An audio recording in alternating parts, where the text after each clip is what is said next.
up, cappers, gamblers, punters, hustlers, low baggers? Happy Monday, March 22nd. Do Mondays get better than this? A giant 8-game NCAA round 2 slate for us to attack. Man, these are the best Mondays on the calendar. We have our expert Maxwell Smart in the house. Max, you're coming off an 8-win, 6-loss day plus 1.68 units. Following your guidance, I had my first big day of the tournament, 5-1 plus 4.05 units. I needed that badly. How are you doing on this Monday morning? I'm doing all right, Jim. Yesterday definitely was a volatile day for me. I made a good amount of money betting singles, all to throw it away on big score parlays. So broke a couple of my own rules, had a little fun instead of treating it like work. But I'm back in work mode today and ready to attack this 8-game slate. So am I. I'm excited by this slate. We were on Toronto radio this morning, and Max was on as well. Sports Interaction because we use the licensed books they're licensed in Jersey and here in Canada. They had Oregon at plus 5.5. I liked it. I went to see if I could go bet it right after the show, and it was my plus 5 at minus 120. So I didn't bet it. It's now back to 5.5. And now back to 5. Geez, it's just flying all over the place. So it's going back and forth from 5.5 and 5. I want the 5. The 5 right now is at least at minus 110, not at the minus 120 it was at earlier.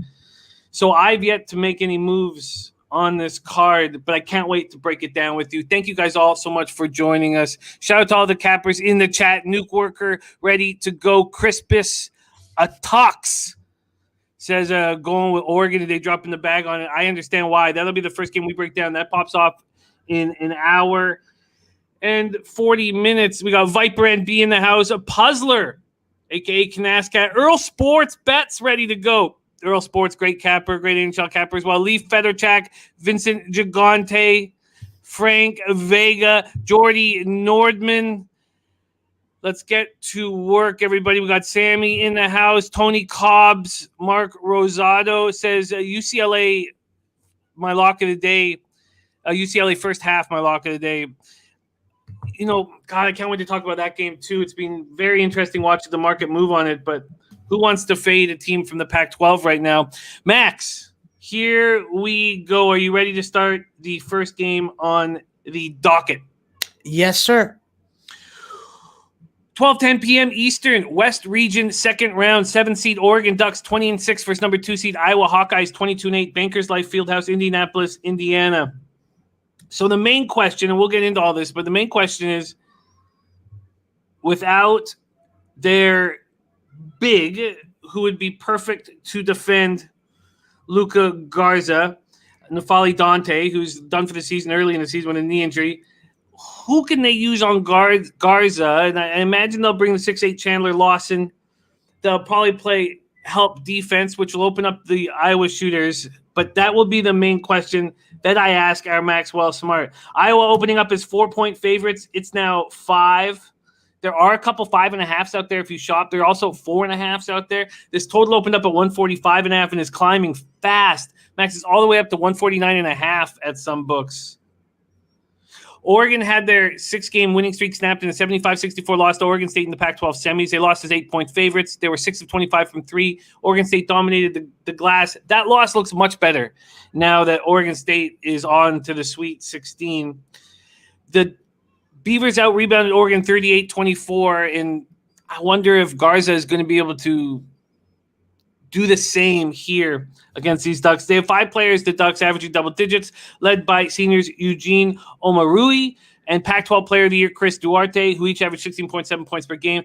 The Ducks are very athletic, but are they big enough to defend Garza? They score 74.4 points per game, hit 47.2% from the field, 37.9 from 3, 70.4% from the line. Iowa had won 8 of 9 down the stretch before losing 82-71 to Illinois in the Big Ten semifinal.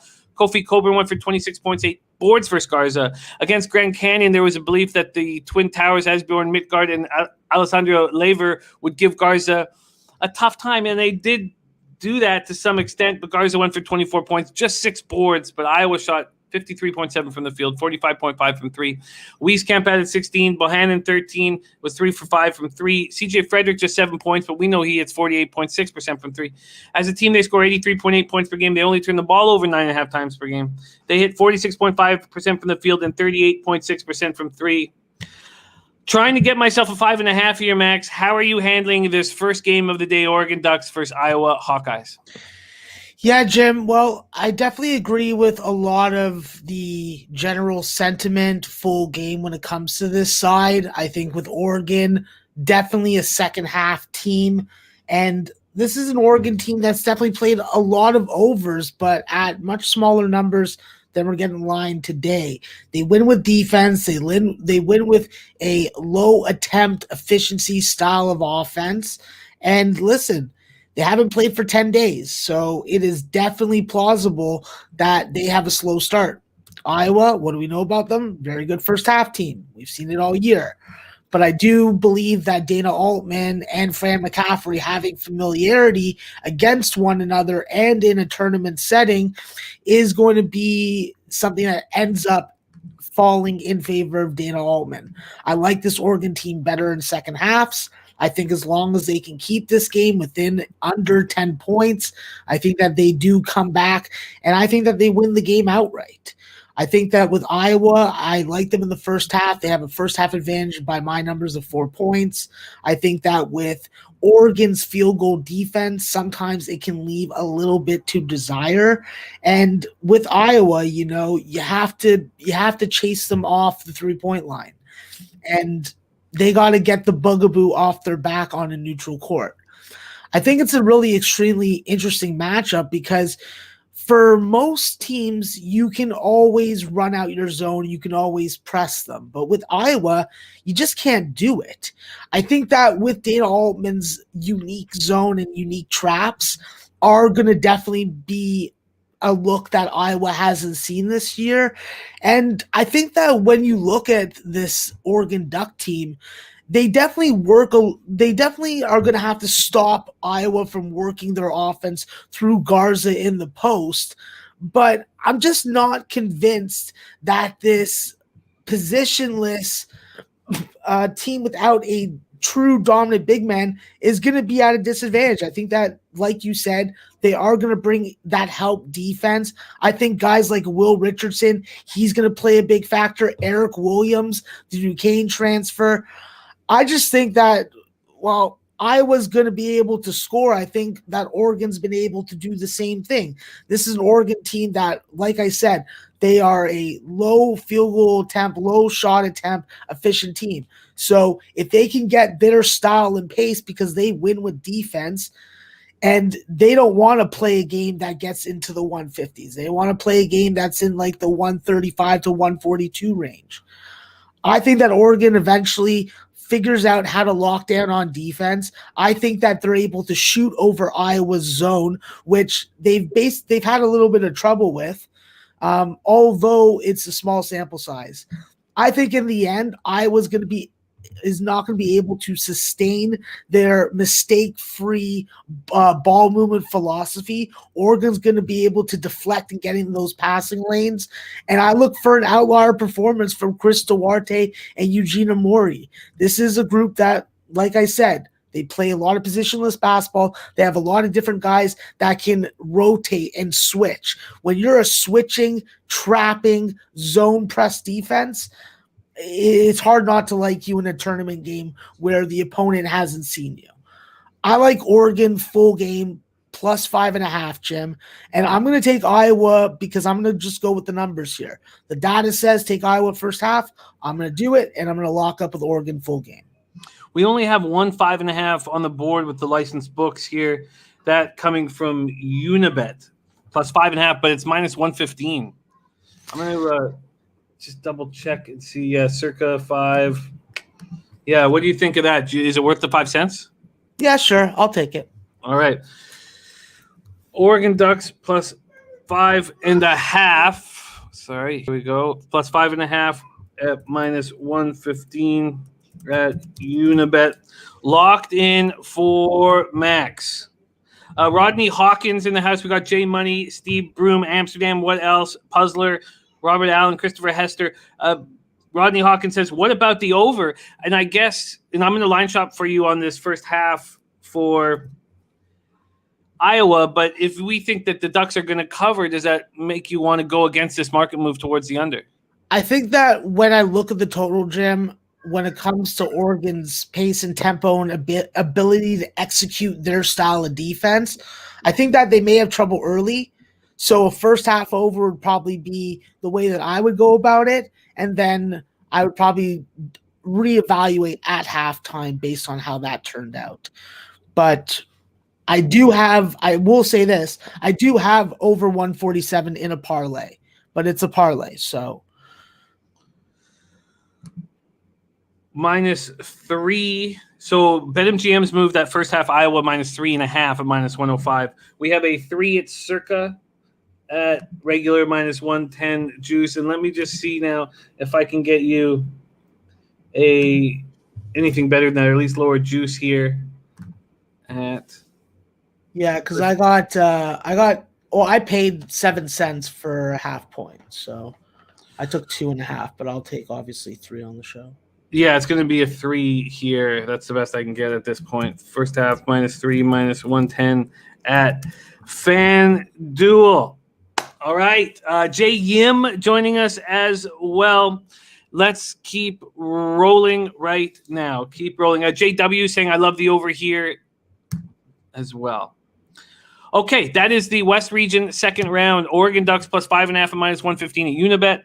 And a first half -3 at -110 at FanDuel on the other side over on Iowa Hawkeyes.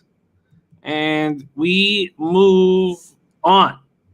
We move on to 2:40 p.m. Eastern, West Region, second round. Number 8 seed, Oklahoma Sooners, first half +8.5 at -110 is the spot that I haven't bet yet. I wanted to talk to Max about it, but it's the move that I would like to bet. Oklahoma 16-10 versus Gonzaga Bulldogs, undefeated and rolling. We're at Hinkle Fieldhouse in Indianapolis, Indiana. We have Gonzaga opening up at -14. There are a couple 14.5s, a few 14.5s. And this total opened up at 154. We saw a bunch of 154.5s earlier. Most of them have gone back down to 154.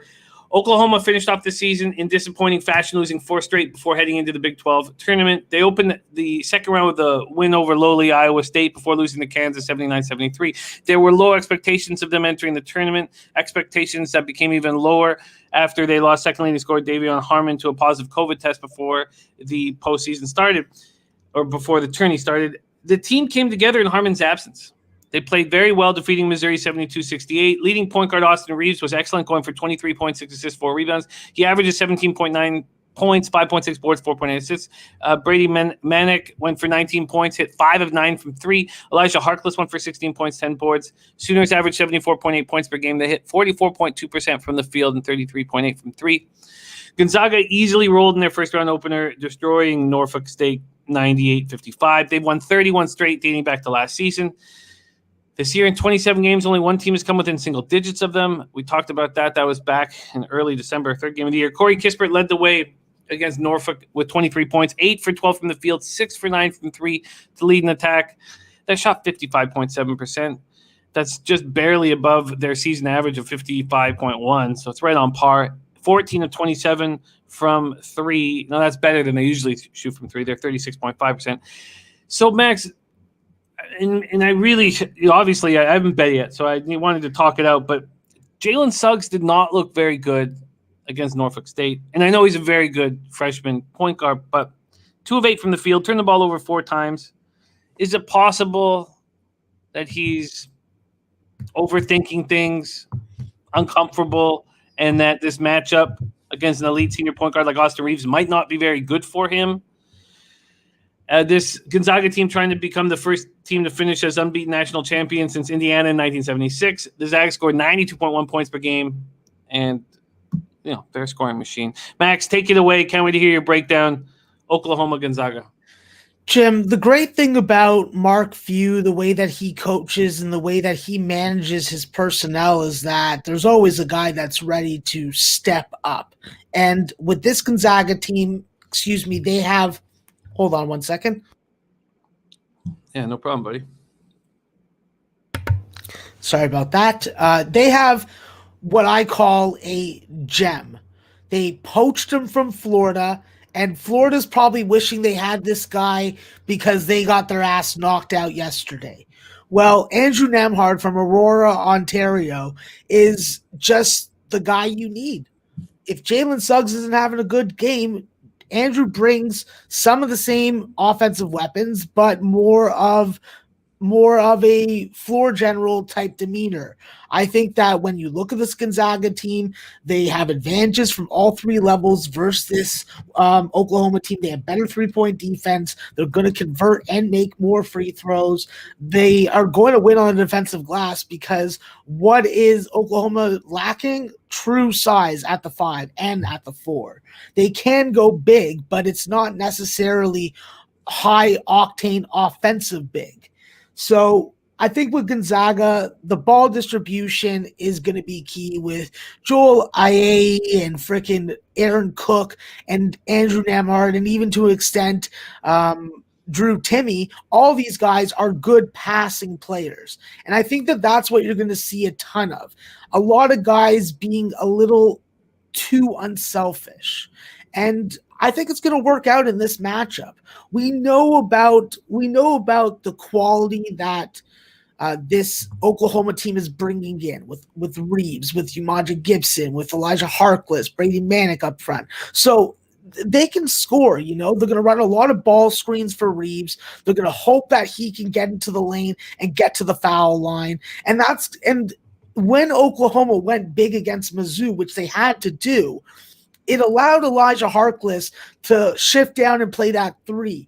And that actually could work out in their benefit against a guy like Corey Kispert, who we know went, 5 for 7 for his first 7 3-point attempts in that game against Norfolk. I know it's a different level of competition, but the one weakness of Gonzaga is, can a team beat you down low? Do you have a dominant post player to really test Drew Timme and test that Gonzaga front court depth? And I don't see it on this Oklahoma team.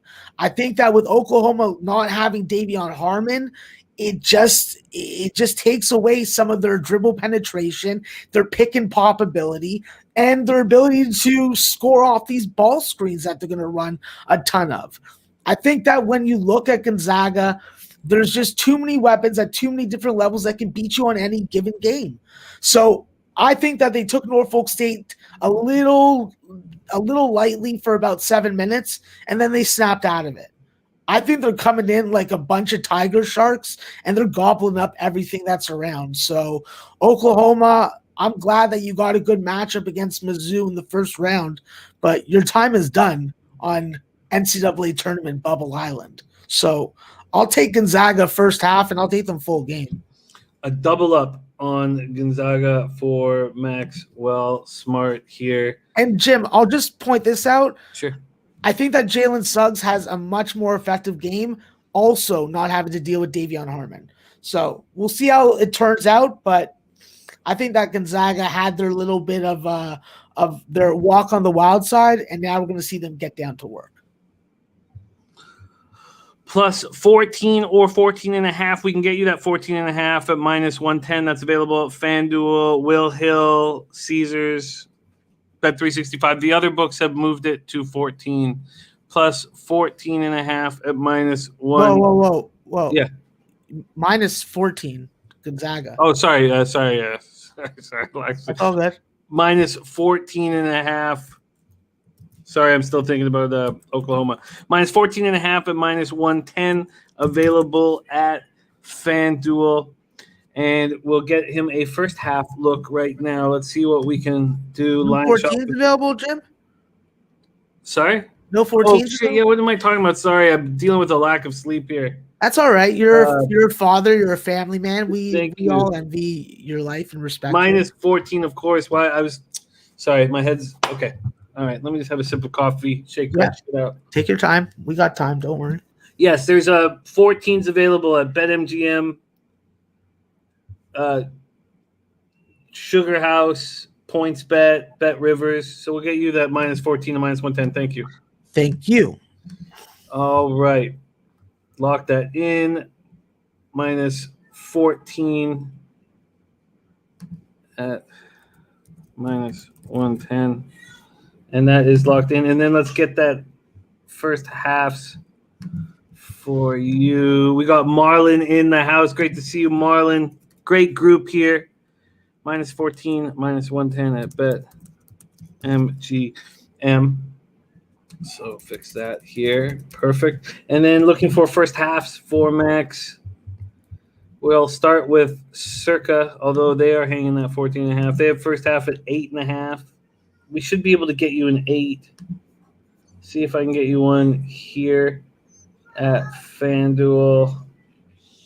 Here we go, FanDuel. Sorry about that. Moving as quick as I can here. FanDuel, but they're hanging that 14.5 as well, so I don't know. Let's see. First half spread, 8.5 as well. I may need some time to shop around for you while you are talking about other games here. All right, that's fine. No problem. Let me just see what very quickly. BetMGM's hanging a 14, so maybe they can give us a 8. No, they're at 8.5 as well. Okay, so I'm going to just keep line shopping while we talk other games right now to see if I can find you that 8. All right, we are going to move on here. So those of you joining us late, Max opened up his day with both sides on the first game. He's on Iowa first half -3 at -110, and then he's on the Ducks full game +5.5 at -115 at Unibet. You have to shop hard to find the 5.5s. And then in the Oklahoma Gonzaga game, it's a Gonzaga double up. Jack Bowen, the picks were good from yesterday. Max went 8-6 +1.68 units, and I went 5-1 +4.05 units. So it is a big. It was a big turnaround day that we needed badly. Okay, let's keep rolling. Well, Max didn't need it as bad as I did. Let's keep rolling here. We move on to the East Region second round. Abilene Christian Wildcats 24-4 versus UCLA Bruins 19-9. Bankers Life Fieldhouse in Indianapolis, Indiana. UCLA opening up at -5. It went to 4.5 at a bunch of books. It's now coming back to 5. And when they hung the 4.5, I thought, man, the public is going to be all over UCLA. It was shocking, really, to see the 4.5s. All year, Abilene Christian was able to take their game to another level and badly beat opponents.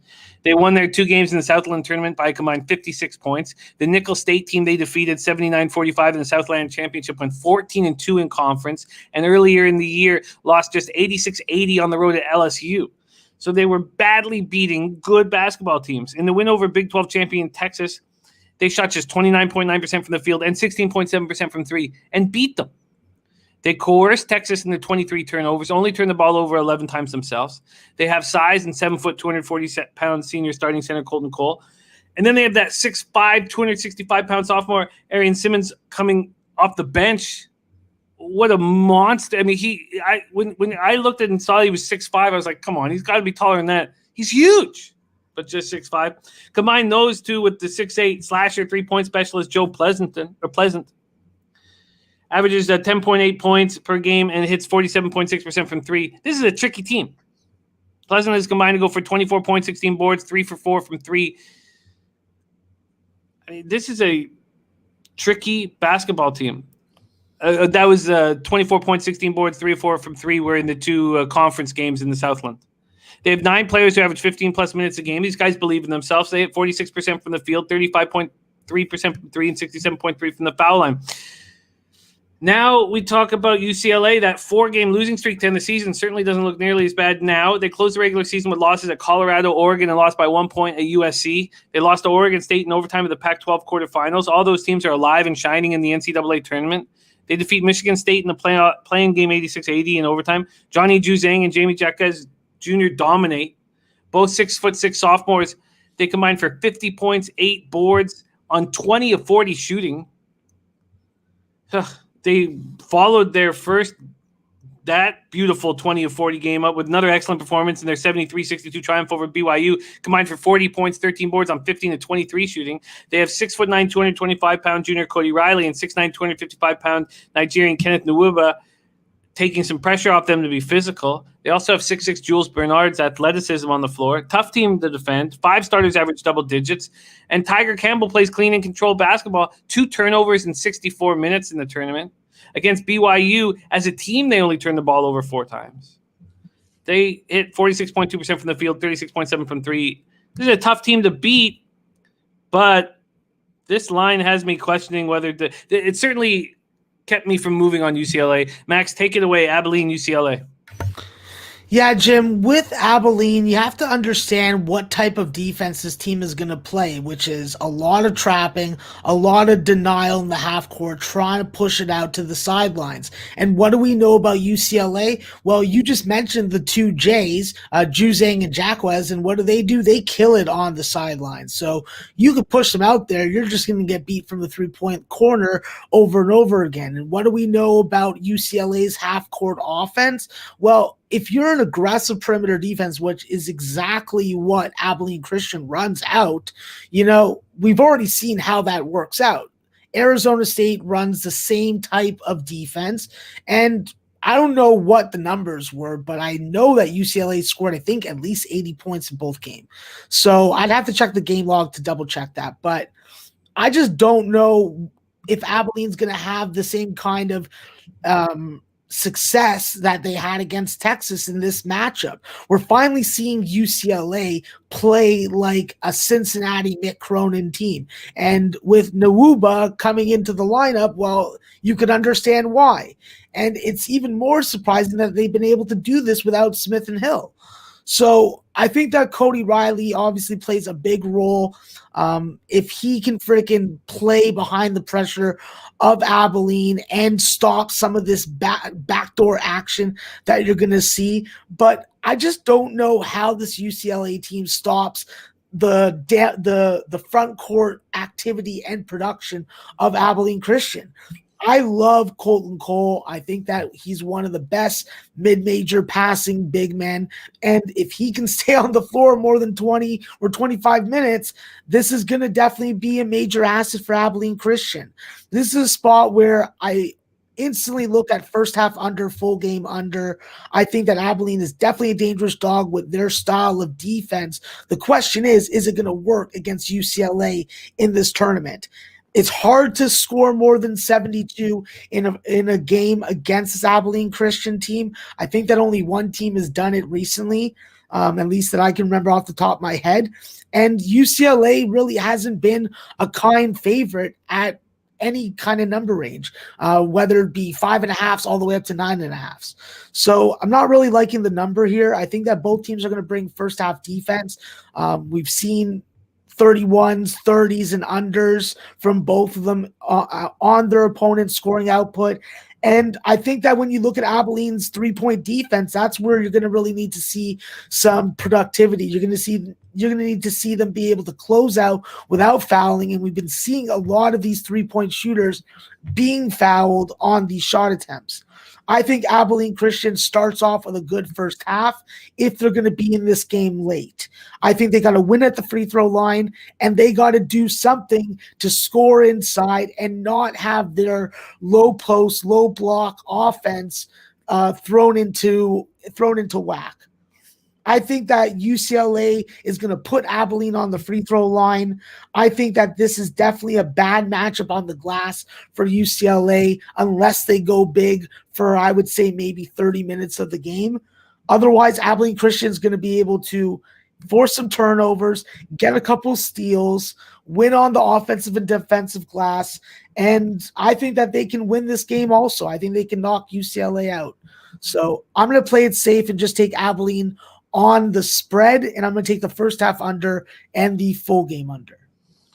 Wild, very, very interesting breakdown, Max. So first off, a few of the books have the hook on the 133, so we'll give you under 133.5 at -110. It's available at DraftKings. Then for the first half, they're at 61s, but there is a 61.5. That's cost 5 cents at circa minus 115. Yeah, I'll take that. First half under 61.5. So let's get Max started there. First half under 61.5 minus 115 available at Circa Sports. That was a great breakdown, Birdie, giving you love. Legitimately so. And then let's give you your full game on these Abilene Christian Wildcats. We're going to go to the spread. We're line shopping here on the odds.com odds page. +5 minus 110 at Will Hill and Bet365. Sounds good, Jim. Minus 110, Bet365. Tony Busher joining us. Mark Rosado saying straight trap UCLA all day. Ken Mizrahi on the Gonzaga team total over. And Max is off and rolling, coming off an 8-6 start to a second round, plus 1.68 units. And with all of the roller coaster wildness of this tournament, Max is right very close to the black. I expect us to start the Sweet 16 with Max in the black. He's 24-25, down 2.27 units, 49 bets so far in the tourney. Okay, we move on. And Max, do you think that those of you who want Abilene Christian should wait? Do you think that this number, that public money is just going to come in on the Bruins and you can get a better number on Abilene if you wait?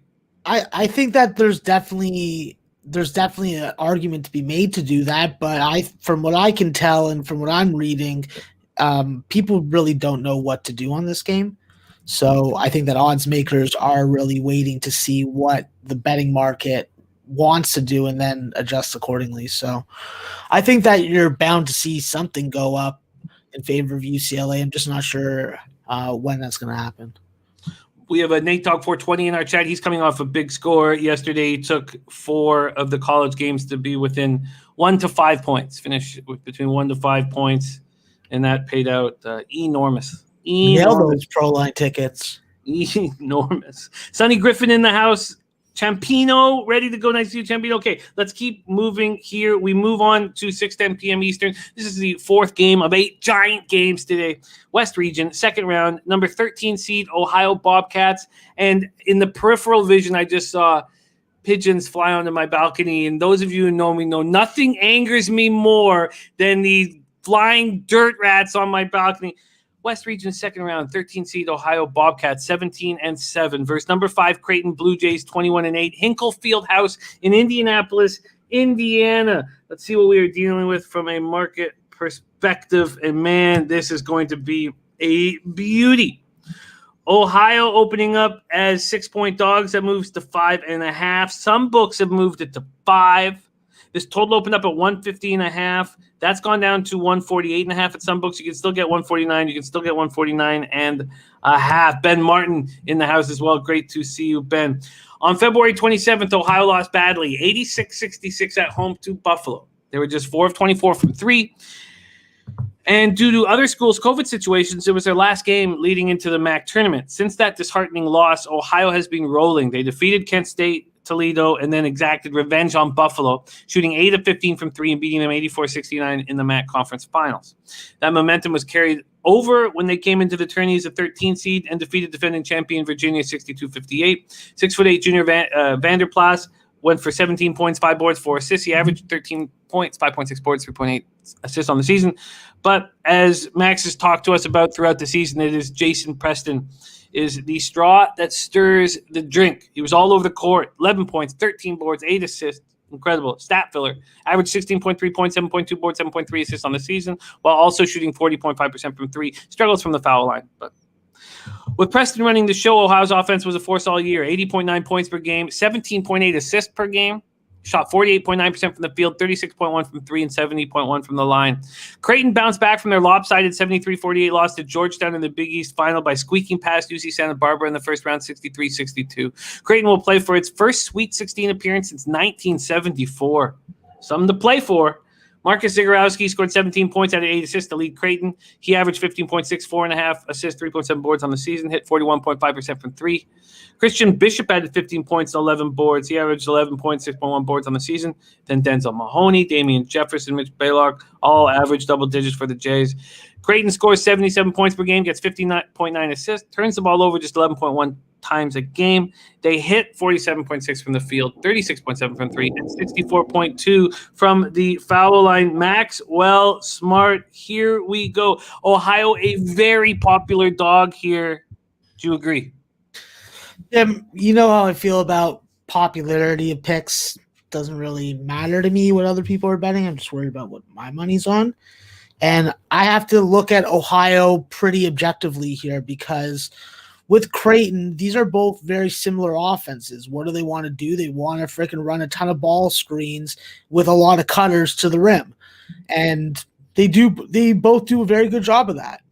But where I'm concerned for Ohio is what they can do on the defensive end. They're not very good in the ball screen coverage. So while they can score it, they can't really defend it. What's the difference between Ohio and UCSB? Well, UCSB could defend those. So they did disrupt Marcus Zagorowski's game plan, his ball movement, and made his life a little more difficult. In the end, though, they weren't able to score. And if you can't score against Creighton, you can't hold leads. You can't stop them in the second half. And that's why you get knocked out. I think that the key matchup that I see unfolding, and hopefully in Ohio's favor, is who's going to be assigned to Jason Preston. We know it's not going to be Marcus Zagorowski. It's probably going to be Denzel Mahoney or Damian Jefferson. I think that if Mahoney's on him, probably going to make life pretty difficult because Mahoney is dangerous on the perimeter. He can really freaking blow up those ball screens. And with his wingspan, he can really get into those lanes and create some turnovers. But I just think that this Ohio team, while the attention is going to be on Jason Preston, the attention really should be on Ben Vanderplas. This is a dude that is just step back 3-point shot, smooth as freaking silk. And I think that he's going to play the biggest role in this game if Ohio's going to be in it. I think that by the numbers, Ohio's definitely a safer first half play, depending on the number. But if you're getting less than 3, it's probably not worth a play. You probably come back on the other side with Creighton. Creighton has been very strong in first halves and good to us. But Ohio, where I like them full game and why I like them full game, Jim, is that this is a really high-scoring second-half offense. They make good adjustments. They figure out where they're not being successful, and then they change the game plan to see what else they can do. With guys like Ben Roderick and Dwight Wilson down low, you know that you can grind it out against Creighton's front court. While they can bring Kalkbrenner in, Jefferson, Bishop, and Mahoney, you don't want to lose any of them with foul trouble. Then comes the issue of free throw shooting. While Bishop was able to go 2 for 2 at the key moment, at the key time in the first round, I don't know if they're going to have that same luck against this Ohio team who isn't going to lead points at the free throw line. I think that with Ohio, as long as they can limit their own turnovers and they can box out on the glass and they can freaking get their offense going with these cutters and with this ball screen action, I think that Ohio eventually finds a way to stay in a full game. I think that they may go on a couple runs and go through a couple droughts. But at the end of the day, I think that this is a good number that you're getting with Ohio full game. They're a good dog. They've been good on a neutral court. They haven't got shook. They're well coached. And listen, while they're not the most defensive stout team, if they get off to a good start like they have been in recent games, I think that they can stay in it long enough for us to freaking cash a dog of 5.5 or 6 with them.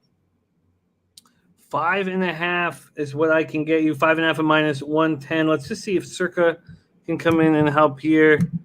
Circa capable of giving us the 6? No. Plus 5.5 -110. That okay? Yes, it is. And Max, I wasn't able to find you an 8, sadly, for that first half Gonzaga. So yeah, that's fine. No worries. We had to settle with the 8.5. Plus 5.5 -110. That's available at FanDuel. No, FanDuel's juiced. But there's other ones. It's available at Will Hill. Bet 365. We'll just go with Bet 365 there. And again, line shopping on the odds.com odds page. We move on. Oh, by the way, some guys like in the over, some cappers like in the under. What do you think of the total in this Ohio Creighton game right now? This total has dropped. It's gone from 150.5 down to 148.5. Yeah, I agree with the move to the under. I particularly like the first half under in this game. I don't like them in all the games today like I have in most of the tournament. But in this particular matchup, I just think that this number could end up right on 69 or maybe 70. So definitely something that it's a slim margin, but if you twisted my arm or gave me a free bet or something, I would definitely take that under in the first half, more than full game.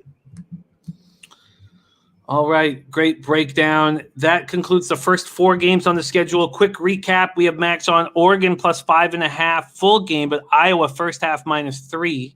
Then we have Max on Gonzaga first half -8.5 and full game -14.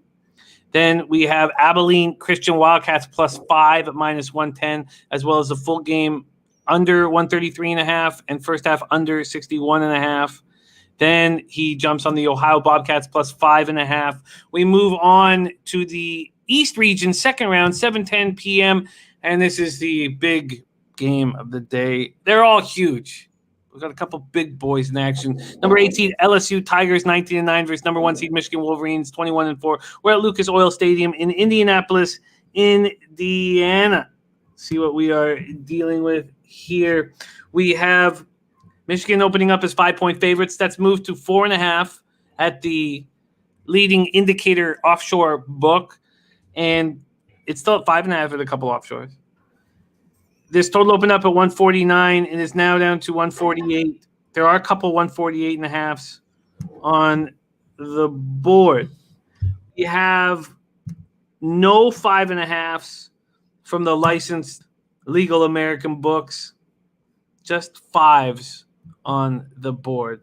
All right, let's break this down. LSU had their 4-game winning streak snapped in the 80-79 loss in the SEC final to Alabama. They rolled into the first round of the tournament and comfortably beat St. Bonaventure 76-61. They dominated the boards 49-30, which allowed them not to get hurt by their poor shooting performance. Just 40.3% from the field, 32% from 3. Freshman star Cameron Thomas was excellent again, going for 27 points. The starting 5, all strong. They scored all but 5 points. Cameron Thomas, Andre Hyatt, Javonte Smart combined to play 106 minutes with just 1 turnover. Spectacular. Trendon Watford, Darius Days, and Andre Hyatt all had double-digit rebounds. Having Andre Hyatt deliver quality minutes is a big boost to this team. We've seen Thomas, Watford, Smart, and Days all average double digits, being very strong all year. And Hyatt is 5th now on the team with 4.3 points per game, and that's gone up. LSU averages 82.1 points per game, hits 46.3% from the field, 35% from 3, and 74.6 from the stripe. Michigan opened the season losing just once in their opening 19 games. Then, in their last 5 games before the tourney, they lost 3 times, while losing second leading scorer senior Isaiah Livers and his 13.1 points, 6.0 boards, and 43.7% from 3 to a stress fracture in his foot. They rolled into their first tournament game and easily handed Texas Southern a L, 82-66. Star freshman 7-1 Hunter Dickinson, 6 of 7 from the field, 16 points, but only secured 2 boards, turned the ball over 6 times, and fouled out. Junior Brandon Johns Jr. started in place of Livers, went for 11 points. Senior Chandi Brown, who we expected to get more run in Livers' absence, took just 1 shot, didn't score any points, 16 minutes. Senior guard Mike Smith was excellent, 18 points, 5 assists, 4 boards. Wolverines hit 48.3 from the field, 38.7 from 3, and 77.7 from the stripe. Max, I can't wait for you to break this game down. I'm all ears. LSU, Michigan, take it away. Yeah, Jim, with LSU, this is definitely a team that their man-to-man defense has improved, and it's because of Hyatt. I think that when you look at this LSU team, they play a style of basketball that you usually see in one of the low major conferences. tons of isolation, which is also similar to what Texas Southern just played against Michigan, and Michigan was obviously relatively successful on the defensive end. And when you look at the profile, the only difference is LSU has maybe 3 or 4 NBA players on that roster, and Texas Southern maybe has 1 in Weathers. I think that when you look at LSU, I think they're going to have a lot. They're going to have a lot more, I would say, better looks at the 3-point line. I think that they're going to do a better job of converting them. I don't think they're going to go 3 for whatever 20 something that they did against the Bonnies and still win. I think that when you look at LSU, they just have to test Michigan's defense, and they can't allow Mike Smith and Eli Brooks to combine for 29 points. That simply just can't happen. I think that there's some major matchup problems when you look at LSU against Michigan.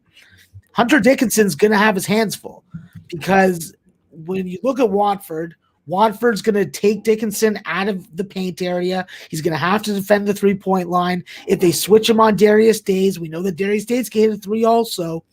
It's a bad matchup, I think, for Michigan's front court without Isaiah Livers. I think that Isaiah Livers makes a big difference in this game. And listen, Michigan's going to be able to exploit a lot of matchups on the offensive end with LSU. It's just a matter of, can they do it enough against this LSU offense? I think we're going to see a much different story. I think LSU is going to be able to avoid foul trouble against this Wolverine rim dribble drive, whatever you want to call it. This is a very deep playbook for this Michigan offense.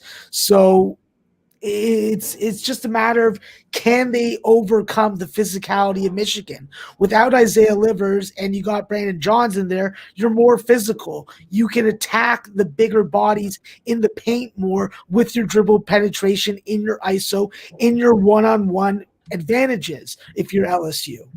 I think they're going to find enough of them. I think that they're going to be able to use that explosive offense with their improving defense to contain all of Michigan's plans on offense, whether it be to dribble, drive, and kick it out to the corner, whether it be to run a ton of ball screens, whether it to be to run freaking a ton of pick and pops.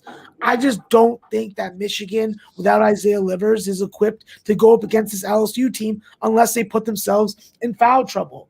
LSU is going to dominate the offensive glass, in my opinion. They defend harder now. And as long as they get off to a good start, you know that the offense has been coming alive in second halves. 43 points on the low end per second half the last 7 or 8 games. I forget how many box scores I went back to. But if LSU limits their turnovers, keeps Michigan off the free throw line, and plays better at night, because I don't know, they've been vampires or something, I think LSU can knock Michigan out. This is a vulnerable number 1 seed. So I'm taking the dog once again with LSU. Full game or both? Just full game in this one. I think that Michigan could come out strong first half. But I just think LSU, with that potent scoring offense in the second half, is going to be the difference full game. We have a +5 at -108. +5 at -108. Let's lock that in for Max. So I have Michigan +16 to win it all. I'm not going to. I guess you would advise middling for LSU +5? I would middle. +5 -108 points bet for Max. Max seeing the Wolverines as a vulnerable 1 seed. We move on. 7:45 p.m. Eastern. We are 52 minutes away from tip-off of Oregon, Iowa. God, this is going to be a fun Monday. Love this shit. All right. We move on to number 5 seed, Colorado Buffaloes, East Region, second round. Buffaloes 23-8 on the season versus number 4, Florida State Seminoles, 17-6. We're at Indiana Farmers Coliseum in Indianapolis, Indiana. Florida State opening up as 2-point favorites. That's moved down to 1.5. This total opened up at 138.5. It's now at 140.5 and 141. Colorado Buffaloes had their 6-game winning streak snapped in a 70-68 loss to Oregon State in the Pac-12 finals. Loss sure looks a lot better now watching the Beavers' success in this tournament. Led by star point guard McKinley Wright, Colorado opened the NCAA tournament with an impressive 96-73 win over Georgetown. McKinley Wright had 12 points, 13 assists, 5 boards, and 0 turnovers. He averages 15.4 points, 5.8 assists, 4.4 boards on the season. 6'8" freshman Jabari Walker out of Inglewood, California, came off the bench to score 24 points, 5 for 5 from 3, 9 of 10 from the field for 24 points. That 24 points was more than he scored in the previous 5 games combined. He averages 7.9 points on the season, but he does hit 54.8% from 3, so he can get hot. Walker wasn't the only Buffalo hitting daggers from 3 as a team that shot 16 of 25. Deshaun Schwartz hit 5 of 7 threes for 18 points. On the season, Colorado hit 36.7% from 3 and 45.4% from the field. Florida won 7 of 10 down the stretch and looked good enough in their opening round 64-54 win over UNC Greensboro to get the tournament started. They went 0 of 9 from three-point range, winning a game without a made 3 for the first time since February 2018. Seminoles still managed to shoot 52% overall. Raekwon Gray led the way with 17 points. He averages 12.2 points, 6.6 boards. 7'1", 240-pound sophomore Balsa Koprivica, 13 points, 9 boards, and he can run the floor for a 7'1" big man. 9.4 points, 6 boards on the season. 6 Anthony Polite added 12 points for the Seminoles. They averaged 78.9 points per game, hits 47.4 from the field, 39% from 3, and 73.8% from the line. Max, this is one of those spots where I find it hard, very hard to believe that the Buffaloes can shoot like that again. And if I feel that way, well, I should bet Florida State. What's holding me back is the success of the Pac-12 teams. Take it away, and let's see if you push me in the direction of Florida State. Max, take it away, East Region, second round, 7:45 p.m. Eastern, Colorado, Florida State. So, Jim, with Colorado, listen, I don't think that they're going to hit, 15 or so threes again. I don't think that's happening. I don't think that they're going to assist on, 10 out of their first 11 field goal makes. Just don't think that's going to happen. Take away that fast start, maybe, this game turns out a little differently.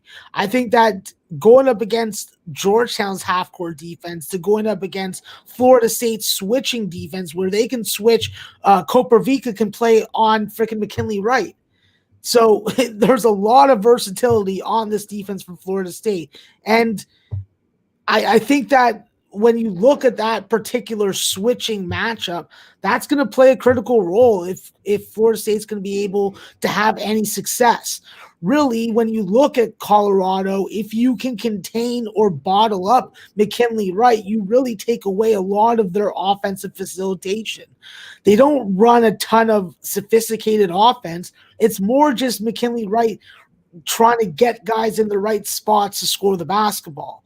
And I think that with Florida State, they don't necessarily have that many problems with a scheme like that. I think that when you look at Florida State, they struggle with teams with a lot of size. They struggle with those that can run a lot of isolation matchups, which a team like Georgia Tech did in the conference season. That's a team that you have to be worried about. But when you're talking about a ball screen offense like Colorado, I think that Florida State could eat them up defensively. The problem with Florida State, though, right now is that pressure. One thing you don't want to do against McKinley Wright, and that's from reading and watching film over the last couple of days, is that you don't want to try and pressure him. He will break that pressure, and you will give up easy buckets in high percentage areas. I think that when you look at Florida State, the problem is they turn the ball over too much. They don't have refined post scoring. And if you don't get a dominant effort on the glass against this Colorado team, you could be in trouble. So I agree. I think that this is a spot where I really struggle to pick a side. In the end, I decided that Colorado is the team that I'm going to ride. I think that they are going to be able to break down Florida State. I think they're going to be able to capitalize off those 18 turnovers a game. And I think that they're going to be able to freaking box out and grab some offensive rebounds. That's what Florida State has definitely struggled with. With so much switching, there isn't any assignment to the glass. So I think that could be an advantage for Colorado, but they're going to need a good start. They're going to need to prove early that they can score on this Florida State field goal defense. And personally, I think that they're better in the first half, where I have them as an advantage of +3. They're dangerous from 3. They need the space, and it's going to be dependent on Florida State and their closeouts with their length.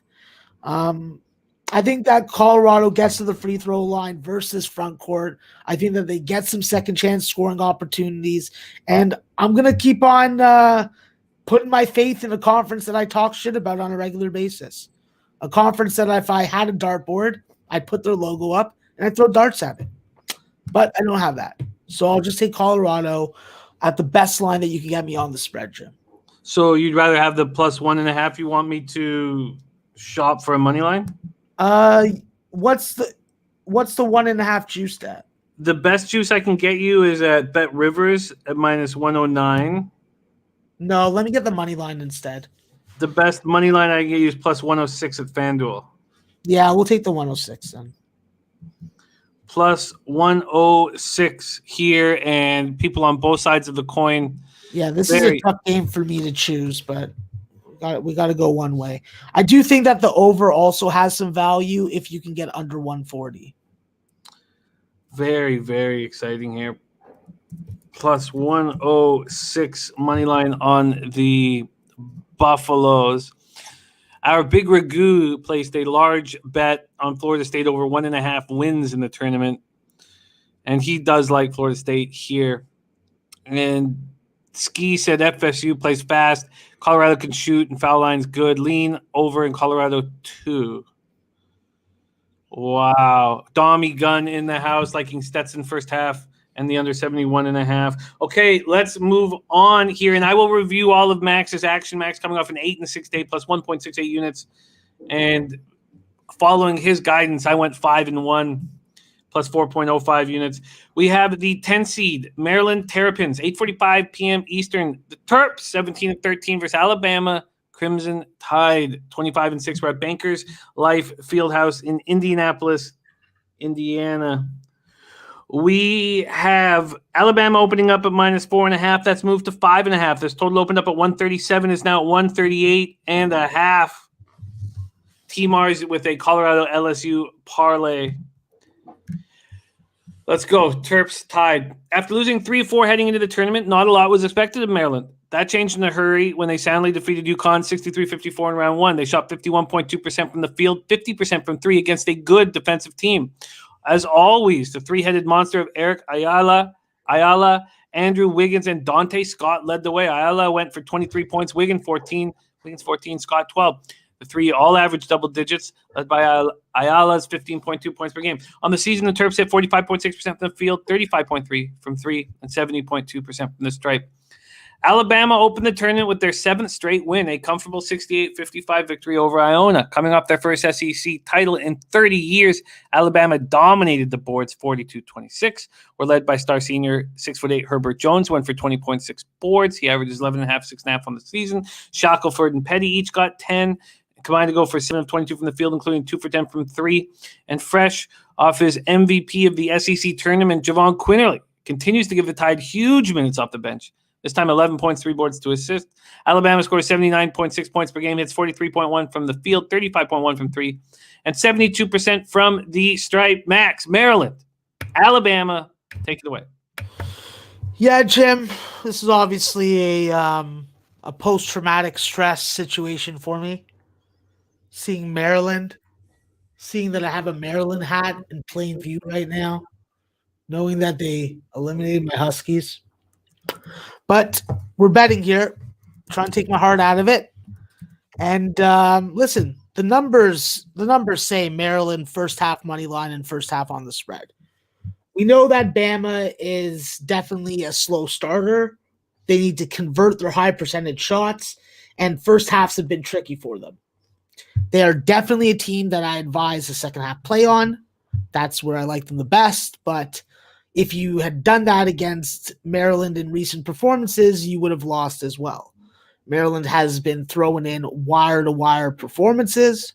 It worries me heavily because This is definitely a rock fight type game that we're going to see. I think that the defenses are very well equipped and match up very nicely against each other.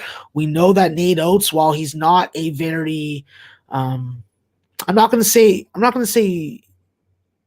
okay, I'll say that he's lacking a little bit of sophistication. And his offense isn't really hard to figure out. It's a lot of dribble drive, a lot of penetrate, a lot of throw to the corners, a lot of exploiting the rim or trying to kick it out for a three-point shot.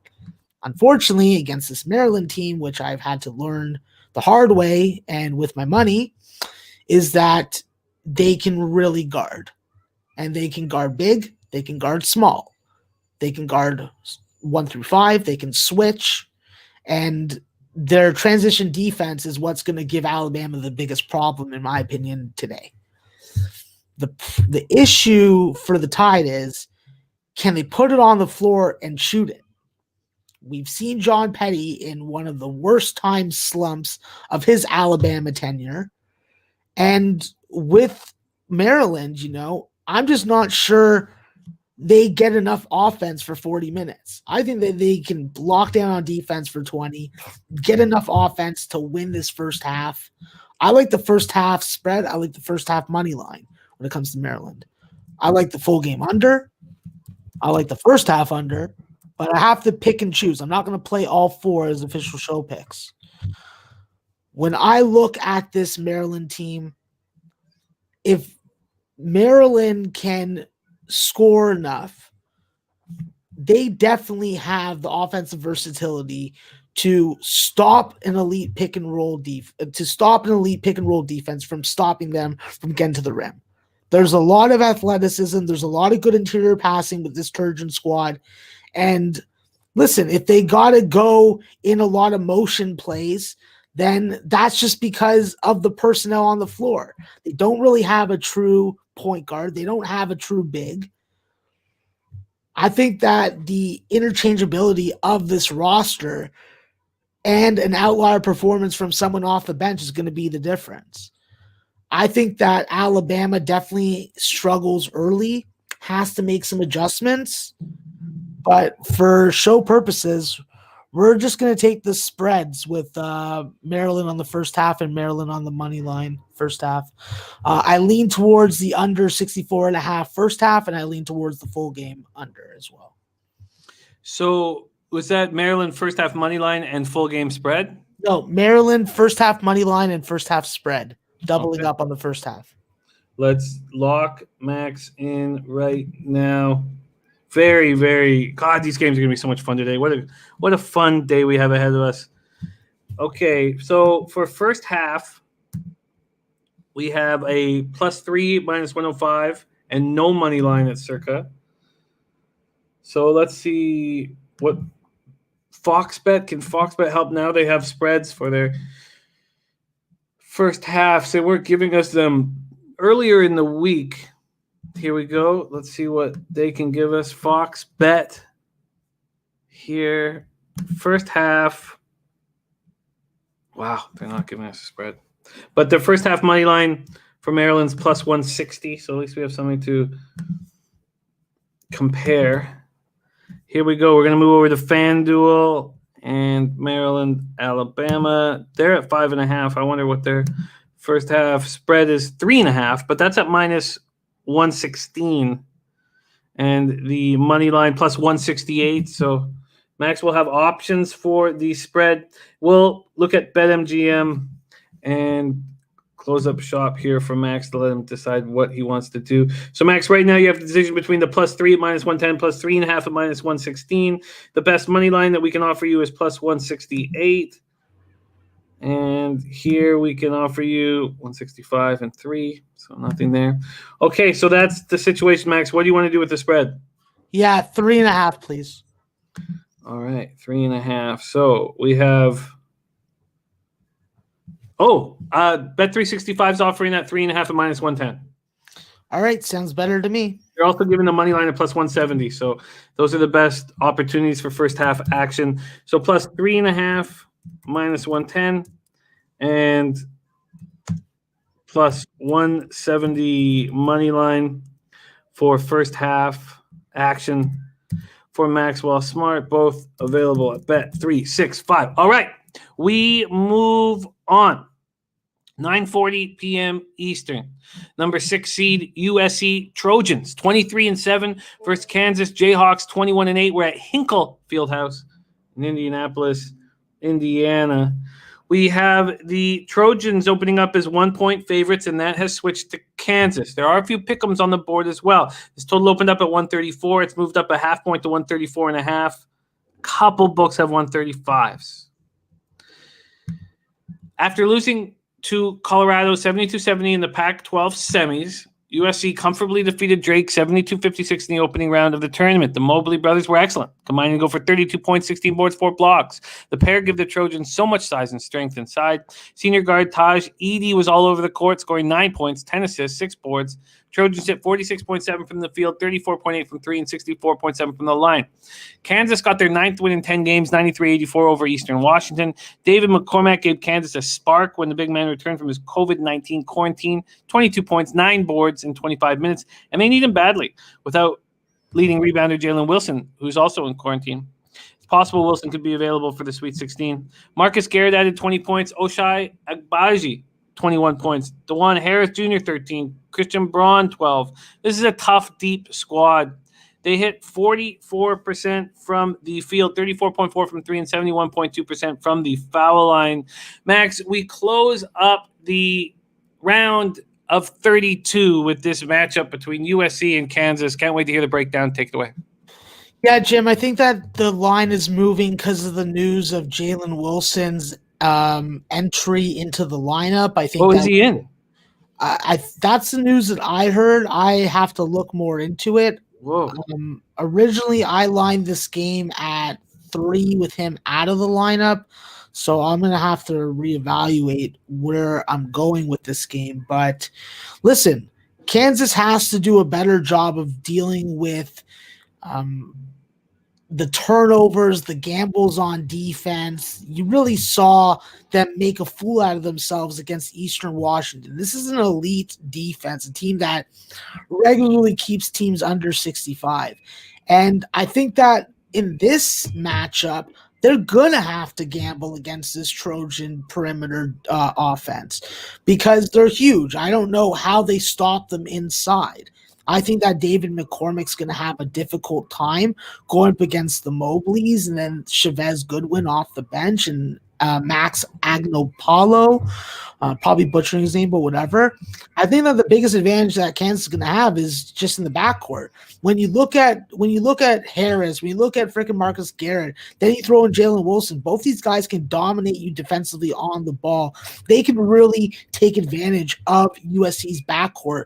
And Drew Peterson definitely doesn't have the size advantage that he has going up against a lot of wing and backcourt players that he's been seeing. The problem is USC is not going to allow you anything easy at the rim. If you can get out into transition and you can turn that into quick buckets before the defense can get set up, then I think you're going to have a little more success scoring at the rim. But can Kansas actually win this game by overwhelming with pressure? Can they overwhelm USC's backcourt with pressure? That's going to be my biggest intrigue factor. But I think it's going to be difficult.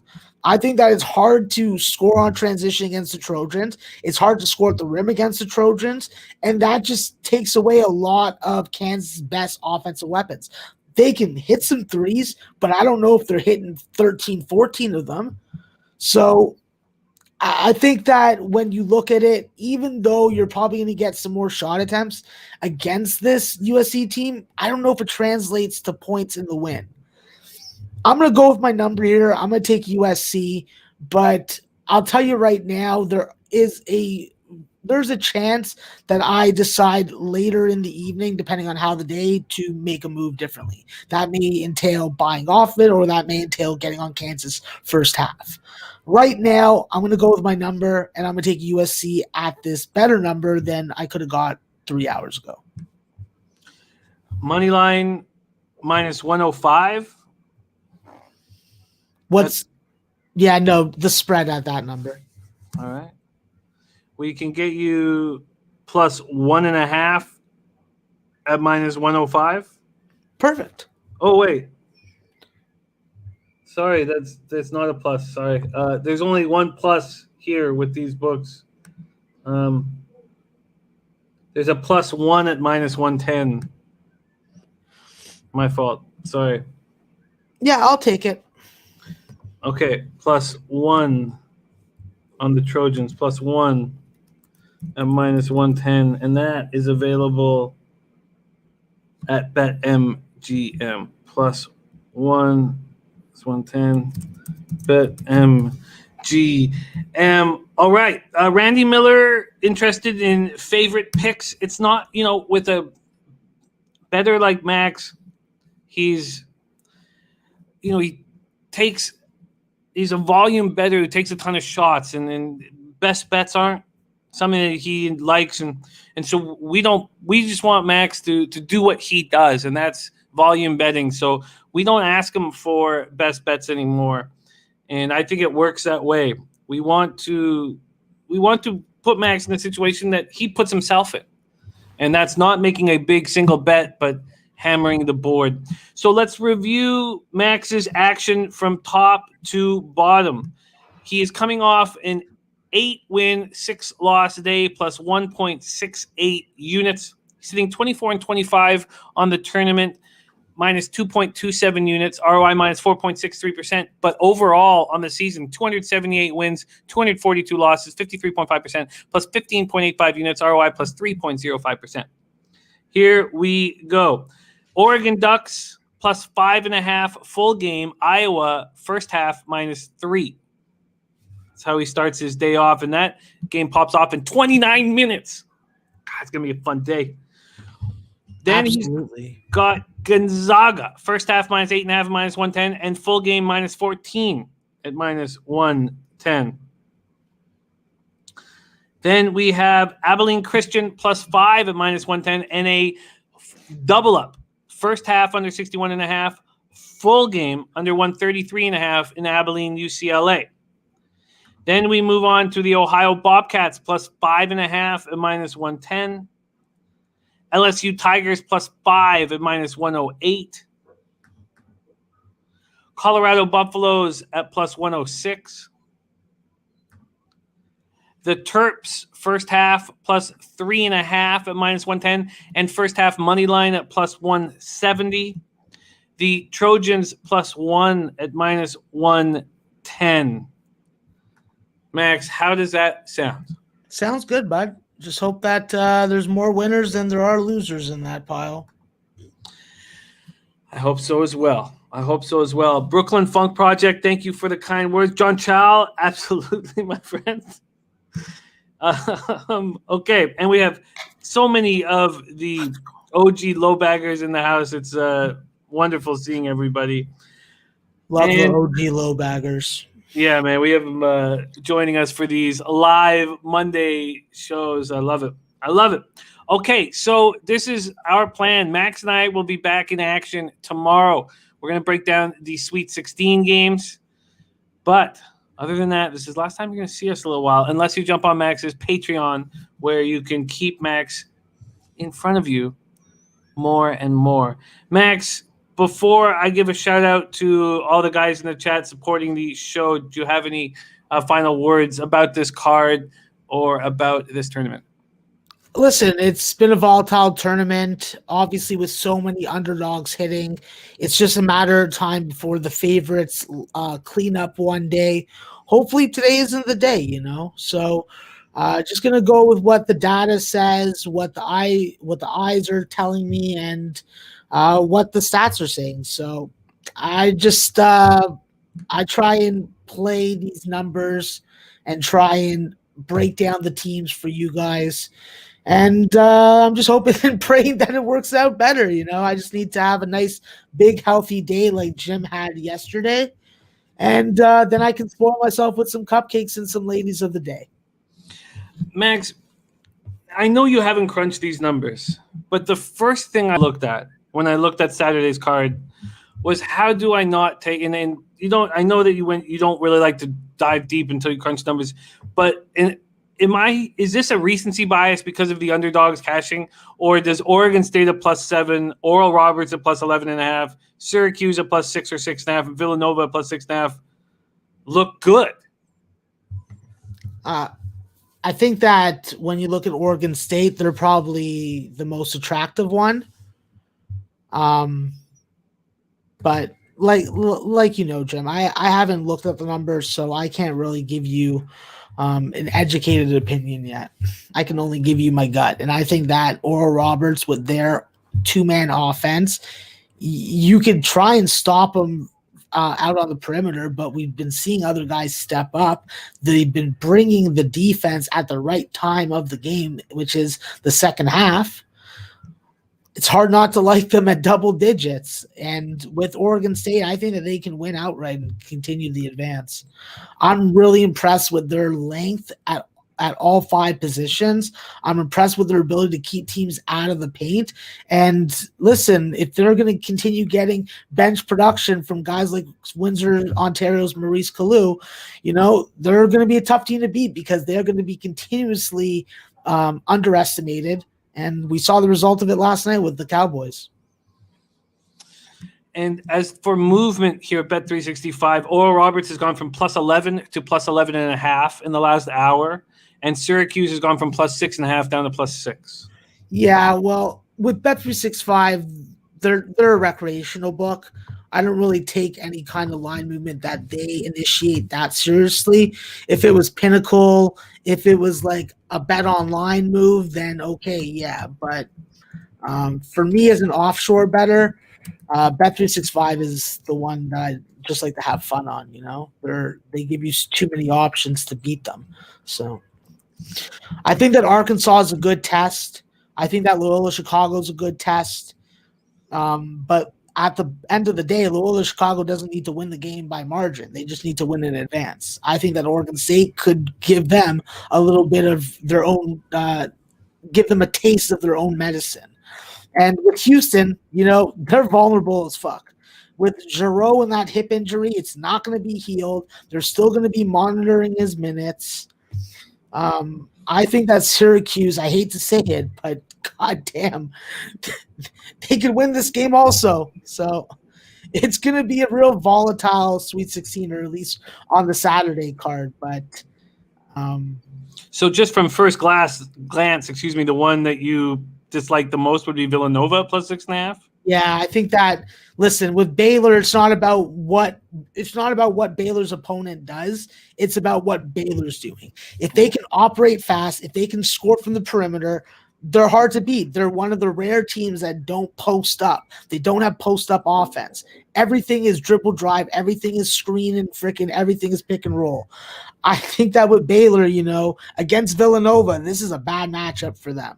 They're probably the most susceptible to getting blown out and for Baylor covering. Wonderful breakdowns, Max. So much fun. Big shout out to all of the cappers that joined us today. So great to see everybody. Flipper13, Cash Action Bets, Mark Rosado, Ron, Tommy Gunn, Ron Burgundy, Fly Parks, Good, Yenny Toon, Matt Randall, Star of the Taint, Play of the Day, Fat Play of the Day, Nilo, Jordan Nordman, J Money, Ski Profit, Gas Station Sushi, Fabian Gallegos, Viper NB, Itzhak, the GOAT on Abilene Christian Moneyline, Wyatt Chapman, Brooklyn Funk Project, John Chow, all you guys, thank you so much. Randy Miller, Ray Charles, Nuke Worker, Who Bangin' Sports Talking, Cody, Gerald Jones, K-Paul VIP, Christopher Hester. Thank you guys so much for joining us. Max, you want to send us out, put a bow on this show, my man? Yeah, listen, Jim. When you have adult relations, don't suffocate your tool. Okay? Just don't. All right. Obviously, it's not the most positive and the most consistent message, but your best friend and you've been connected since you were born. Don't forget that. And let's leche from those goddamn bookmakers.